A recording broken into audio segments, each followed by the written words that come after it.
ঠিক আছে, ওকে ভাই আসেন, আমি নাম থেকে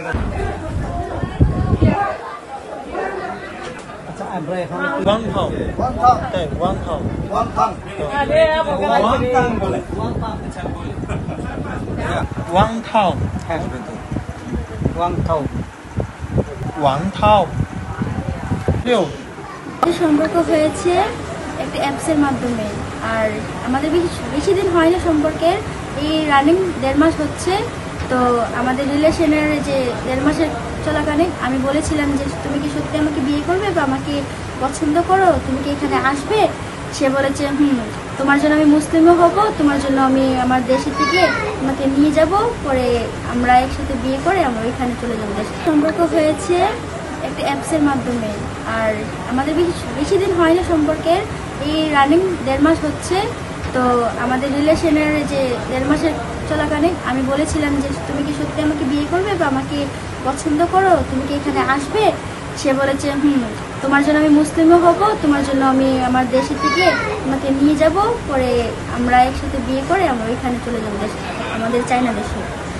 তারপরে বলেছি তো ঠিক আছে, তুমি যদি আসতে পারো তো আসবে।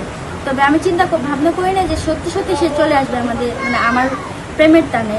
আমি অনেক জায়গায় দেখেছি যে সে কি বলবো, অনেক জায়গাতে দেখেছি মানুষেরা আসতেছে যে বিয়ে করার জন্য, কিন্তু আমি যে আমার সাথে এরকমটা হবে আমি চিন্তা ভাবনা করি নাই। আর আমি জানি যে এগুলো ভালো জিনিস নয়, তবে এগুলো যে ভালো নয় সেটা জানি। আমি নার্ভাস হচ্ছি, কথা বলতে পারতেছি না। তবে আমি নিজে খুব প্রাউড ফিল করতেছি, কারণ এইসব কাজ আমি ভাবতেও পারি না করবো, বা আমার বাবা মা চাচা একটু খুশি হবে যে আমি এসব করে আমার বাবা মার একটু নাম করতেছি আশা করি। তো আমিও খুব ভালো আছি তার সাথে। ইনশাল্লাহ কালকে আমাদের করে গিয়ে বিয়ে হবে, আমার বাপ চাচা বলতেছে। তারপর সে মুসলিম হবে, আমিও তাকে খুব ভালোবাসি এবং খুব পছন্দ করি।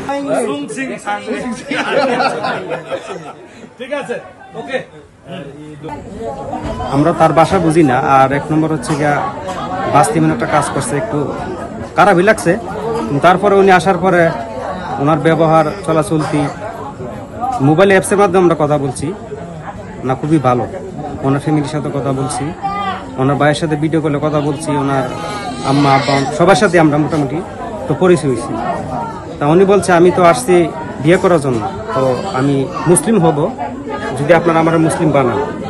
আমি বললাম আপনি মুসলিম হবেন, ঠিক আছে, ওনাকে আবার কিছু কষ্ট দিবে আমার বাস থেকে না। উনি বলছে না, আমি মুসলিম হব, আমি নিজের থেকে মুসলিম হব।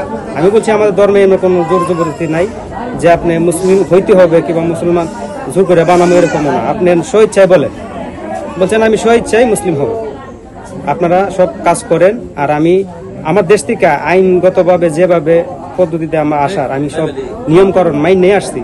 আর আমি বাংলাদেশের নিয়মকরণ মাইন নিয়ে আমি বিয়ে করবো। এখানে আমাদের বাংলাদেশে একটা লোক আসছে, সে সুদূর চীন থেকে ভালোবাসার টানে।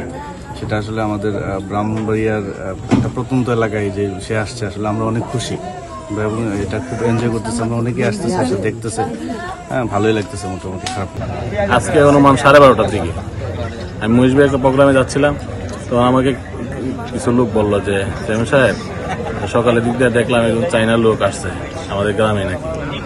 আর তাকে ঘিরে সবাই এখন উৎসুক জনতা ভিড় করতেছে, জিজ্ঞাসা করতেছে, জানতে চাচ্ছে কি বিষয় আসছে কি, এতটুকু আমি জানি। তারপর বিয়ে করছেন? বিয়ে করবেন? আপনি ওনাকে এই কথাটা বলেন। উনি আসছে চীন দেশ থেকে, প্রেমের টানে আসছে। যা শুনলাম এই যে আমাদের নাসিরনগরের এই বাড়ির তাহের মিয়ার বাড়ির সুরমা আক্তার, তার সঙ্গে প্রায় 1-1.5 মাস আগে একটা অ্যাপসের মাধ্যমে, ওয়ালটক অ্যাপসের মাধ্যমে পরিচয় হয়। পরিচয় হওয়ার পর তাদের মধ্যে প্রেম হয়। সে আসছে এই দেশে বিয়ে করবে এবং সে কোনো ধর্মে বিশ্বাসী ছিল না, এখন মুসলিম ধর্মে বিশ্বাসী হয়ে আগামীকাল যাবে কোর্টে নাকি, আগামীকাল কোর্টে যাবে এবং সে সকল বৈধ প্রসেস মেনটেন করে আসছে।